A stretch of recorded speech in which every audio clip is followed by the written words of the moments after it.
بسم اللہ الرحمن الرحیم۔ آسان علم دین کورس، سبق نمبر 36۔ آج کے سبق کا عنوان ہے نفقہ۔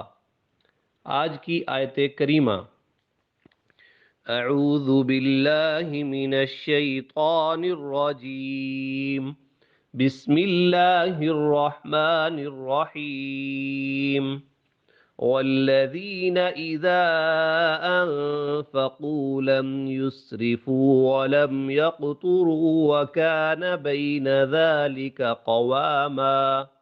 ترجمہ: اور جو خرچ کرتے ہیں تو نہ فضول خرچی کرتے ہیں نہ تنگی کرتے ہیں، بلکہ ان کا طریقہ اس افراط و تفرید کے درمیان اعتدال کا طریقہ ہے۔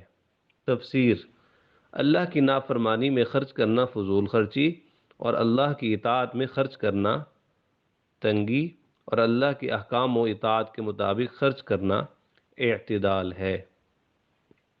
آج کی حدیث مبارک: رسول اللہ صلی اللہ علیہ وسلم کا مبارک ارشاد ہے: ما عال من اقتصد۔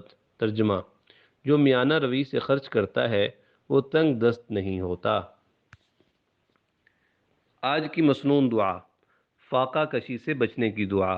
حضرت عبداللہ بن مسعود رضی اللہ تعالیٰ عنہ سے روایت ہے کہ رسول کریم صلی اللہ علیہ وسلم نے ارشاد فرمایا: جو شخص رات میں سورہ واقعہ پڑھتا ہے وہ کبھی بھی فاقے کی حالت کو نہیں پہنچتا۔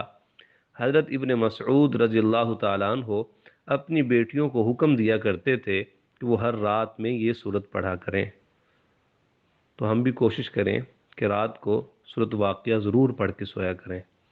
آج کا فقہی مسئلہ: جس شخص کے پاس اپنے ضروری اخراجات سے زیادہ مال ہو یا کمانے کی صلاحیت ہو، اس کے ذمے نادار والدین، اپنی بیویوں اور نادار اولاد کے اخراجات اس طرح پورے کرنا واجب ہے کہ عرف و عادت کے مطابق انہیں کافی ہو جائے۔ اگر خادم یا خادمہ کی ضرورت ہو تو فقہا نے اسے بھی حسب ضرورت نفقے میں لازم شمار کیا ہے۔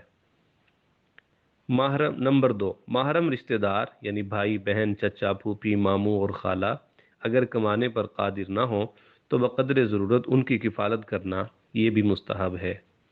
نمبر 3، رضاعی رشتہ داروں۔ رضاعی سے مراد دودھ شریک جو رشتہ دار ہیں اور غیر محرم رشتہ داروں کا نفقہ واجب نہیں ہوتا۔ امید ہے آج کا سبق سمجھ آیا ہوگا۔ جزاکم اللہ خیرا۔